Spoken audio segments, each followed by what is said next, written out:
Jayco Sand Art Birds of Paradise. There are 4 backgrounds in this package, 12 coloured sands and a little scalpel.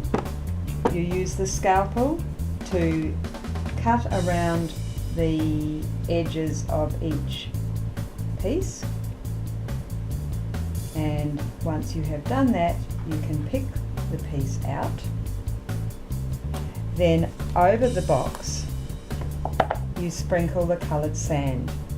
Underneath the piece that you have picked out, it is sticky, so it will stick onto the sticky background, and then you use your scalpel to cut out other pieces and fill in the colours in that area as well, until you build up a picture which is going to look like the cover.